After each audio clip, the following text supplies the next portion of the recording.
Hello, what's up mga ka-Frenny? Good morning, good afternoon, good evening. Wow! Saan mang sulok kayo naroon ngayon? Kumusta?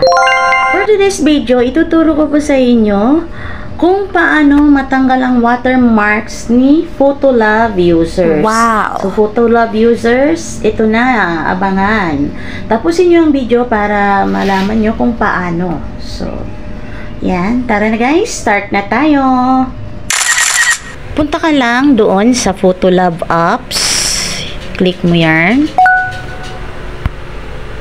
Tapos, hahanap muna ako ng template na gagawin kong sample. So, wow! Kaya ako nag-scroll, no? Hanap lang ako niyan. Nang libre. Huwag niyong pipindutin, guys, yung naka-free. Kasi legit may bayad dyan. Ay, lalaki yung napindot. Yan. So, ito na nga ang napili ko. Yan. Kiklik lang. Tapos, lagay kayo ng photo nyo. At ito na siya. Pindutin lang yung download sa baba.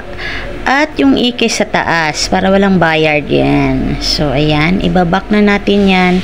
Punta naman tayo ngayon sa iba pang apps na gamit ko pang tanggal ng watermarks. Yung Photoroom apps. So, ayan. Pindutin mo lang yung retouch sa taas. And then, pilin mo yung picture na ginawa mo kanina sa Photolab. And then, i-adjust mo lang yung brush width. Tapos, i-erase mo lang yung Photolab na yun. Yan. And then, next. Pindutin mo yung next pag na-erase mo na siya. Hintayin. So, ayan. Next.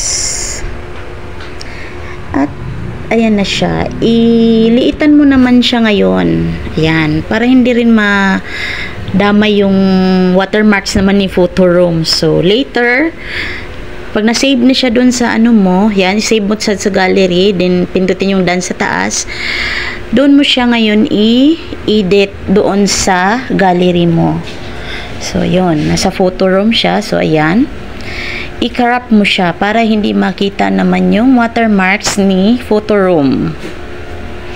I-crop mo lang siya. Yan. Yan, pang ganon. I-crop mo lang yan. Ganan, ganan, ganan. Yan.